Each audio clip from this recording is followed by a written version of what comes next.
आपने राजाओं के किस्से तो बहुत सुने होंगे। क्या आपने ऐसे राजा का नाम सुना है जो राजतंत्र के केंद्र में होते हुए भी प्रजातंत्र को तवज्जो देता था, जो समाज में जाकर समानता व मनुष्यता की बातें किया करता था, जिसका कहना था यदि समाज का चौतरफा विकास करना है तो जाति का विनाश करना होगा। जब तक जाति रहेगी तब तक हम शांति, समानता व न्याय की दुनिया नहीं बना पाएंगे।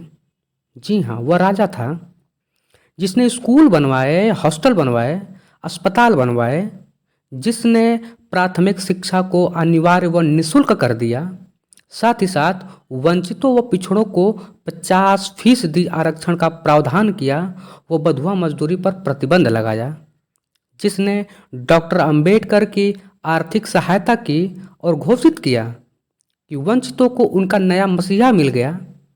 क्या आप जानते हैं वो राजा कौन था जिसे आरक्षण का जनक कहा जाता है? आज व्यक्तित्व परिचय के इस खास एपिसोड में हम बात करेंगे उसी राजा की जिसका नाम है छत्रपति साहू जी महाराज। अभिवादन स्वीकार कीजिए सुजीत विश्वकर्मा का। स्वागत है आपका सोशल नॉलेज एंड अवेयरनेस के इस खास एपिसोड व्यक्तित्व परिचय में।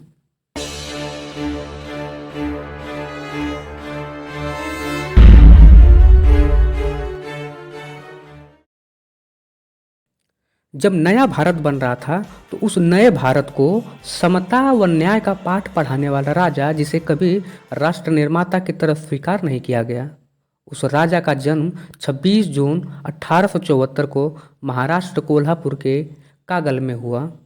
3 वर्ष की आयु में इनकी माता राधाबाई का देहांत हो गया। पिता जय सिंह राव कोल्हापुर में जागीरदार थे। आनंदीबाई ने उन्हें गोद लिया और उन्हें छत्रपति की उपाधि दी।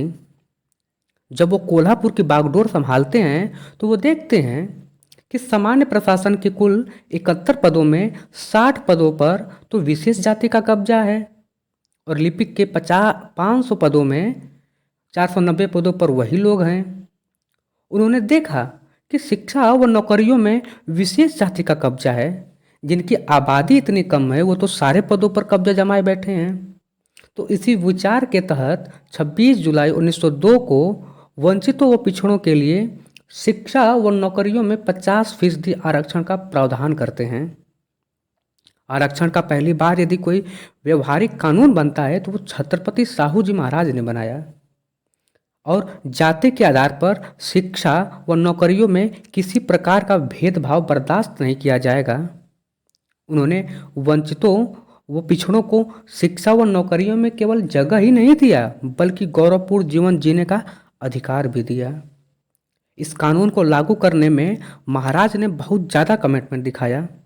स्त्री शिक्षा, विधवा पुनर्विवाह के पक्षधर व बाल विवाह के घोर विरोधी थे। जंग आज़ादी का दौर था। भारत आज़ादी के लिए करवटें लेना शुरू कर दिया था, लेकिन उस नए भारत में वंचितों, पिछड़ों व महिलाओं की जगह क्या होगी, इस पर मुख्य धारा के कथित नेता मौन थे। यह वह दौर था जब बाल गंगाधर तिलक यह कहे पाए जाते हैं कि कुणबी, धोबी, तेली, तंबोली को शिक्षा देना पैसे की बर्बादी है। और मेरी समझ में यह नहीं आता कि ये तेली, तंबोली, खाटी, कुनबट संसद में क्यों जाना चाहते हैं। क्या तेली संसद में जाकर तेल बेचेगा और तंबोली कपड़े सिलेगा और कुणबी संसद में जाकर क्या हल चलाएगा? इसीलिए कहो स्वराज हमारा जन्मसिद्ध अधिकार है, तुम्हारा नहीं। यह नारा तो आपको याद ही होगा। हमारे इसी भोलेपन की वजह से इस जातिवाद के नारे को राष्ट्रवाद के नारे में तब्दील कर दिया गया। और महिलाएं शारीरिक व मानसिक रूप से कमज़ोर होती हैं, इसलिए उन्हें वैज्ञानिक पद्धति की शिक्षा से कष्ट होगा, ऐसे विचार के थे तिलक महाराज। साहूजी महाराज ने 1912 में प्राथमिक शिक्षा को अनिवार्य कर दिया और 25 जुलाई 1917 को प्राथमिक शिक्षा को निःशुल्क कर दिया। सभी देव स्थानों को राज्य की संपत्ति घोषित कर दिया और पुजारियों के रूप में अब गैर ब्राह्मण भी नियुक्त किए जाएंगे, ऐसा उन्होंने घोषणा किया। यह था क्रांतिकारी बदलाव। आप सामाजिक न्याय के हितैषी हैं, ये केवल विचारों से ही नहीं, आपको व्यवहारिक रूप में भी बताना पड़ेगा। जब और जहां मौका मिले आपको पूरा प्रयास करना होगा और दिखाना होगा कि आप वास्तव में सामाजिक न्याय के हितैषी हैं। इन्हीं बदलावों को लेकर के तिलक जी कहते हैं महाराज अपना मानसिक संतुलन खो बैठे हैं और उनके पुरोहित ने तो उन्हें शूद्र तक कह दिया, जिस तरह से उनके पूर्वज छत्रपति शिवाजी महाराज को कहे थे। कोल्हापुर के अस्पतालों में अछूत जातियों का इलाज नहीं होता था। यह वह देश है जम्मू द्वीप आर्यवर्त सोने की चिड़िया, जो अपने देश में शिक्षा व इलाज जाति देखकर करता था। एक घटना आपको बताता हूँ। उनके दरबार में काम कर रहे एक अछूत जिनका नाम था गंगाराम कामले, जिन्होंने तालाब से पानी पीने का पाप कर दिया, इसके लिए उनके साथ मारपीट की जाती है। जब यह बात महाराज को पता चलता है तो वह गंगाराम कामले की आर्थिक मदद करते हैं और कहते हैं जाओ शहर के मुख्य चौराहे पर चाय की दुकान खोलो। और यही नहीं, महाराज ने उनके दुकान पर जा कर के चाय पिया। आज आपको यह बात बहुत आश्चर्यजनक नहीं लगता होगा, लेकिन याद करिए वो दौर जब जातिवाद चरम पर था, तब ये कितनी बड़ी बात रही होगी। 3 मई 1920 को अपने राज्य में बंधुआ मजदूरी पर प्रतिबंध लगा दिए।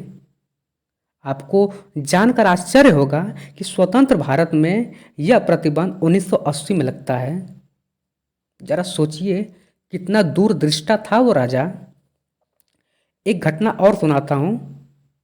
उनके दरबार में एक कर्मचारी के कार्य में कोई गलती पाई जाती है तो उसकी शिकायत राजद को ले जाया जाता है और वही व्यक्ति ले जाता है जो उनको ट्रेनिंग दिया होता है और वो कहता है महाराज आपने इस जाति के लोगों को काम पर रख दिया है जो अपना काम ढंग से नहीं कर पा रहे हैं। तो इस पर राजा ने कहा उसे ट्रेनिंग देने का काम था तुम्हारा, उसे ट्रेंड करने की जिम्मेदारी थी तुम्हारी। इसका मतलब तुम अपना काम ईमानदारी से नहीं कर पाए, इसलिए तुम निकम्मे हो। और महाराज ने उसे नौकरी से निकाल दिया। 11 नवंबर 1920 को एक खास तरह का हिंदू कोड बिल अपने राज्य में लागू करते हैं, जिसमें संपत्ति व उत्तराधिकार का अधिकार अब महिलाओं को भी दिया जा सकता है। साहू जी महाराज डॉक्टर अंबेडकर की उनकी पढ़ाई के लिए उनकी आर्थिक मदद किया करते थे और उनकी पत्रिका मूक नायक के लिए सामाजिक व आर्थिक मदद भी किया करते थे।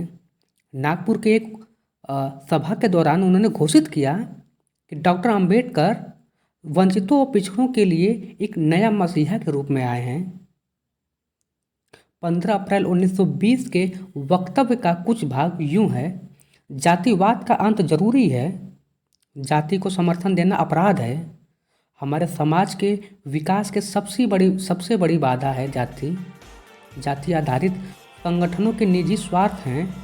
निश्चित रूप से ऐसे संगठनों को अपनी शक्ति का प्रयोग जाति के खात्मे में करना चाहिए, न कि उसे बढ़ाने में। ऐसे थे हमारे साहू जी महाराज। 6 मई 1922 को उनका देहावसान हो गया। सच सच बताइएगा, क्या इतने तथ्य आपको पता था?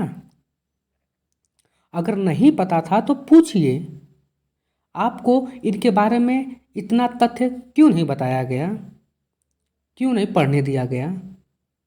अतः आप सभी से आग्रह है, आप नई पीढ़ियों के शिक्षा को लेकर के सजग हो जाइए। अगर आप युवा हैं तो अपने शिक्षा को लेकर के सजग हो जाइए। इस जाति धर्म जैसे पाखंडों से कुछ नहीं हासिल होगा। जिस तरह से इतिहास के पढ़ने से आपके इतिहास को दरकिनार कर दिया गया, उसी तरह जाति व धर्म के आधार पर आपको समाज से बेदखल कर दिया जाएगा। अभी समय है, सजग हो जाइए। आज के लिए बस इतना ही। मिलते हैं अगले वीडियो में एक नए टॉपिक के साथ। तब तक के लिए धन्यवाद। यदि आप हमसे जुड़ना चाहते हैं तो चैनल को सब्सक्राइब कर लें और शेयर ज़रूर कर दें।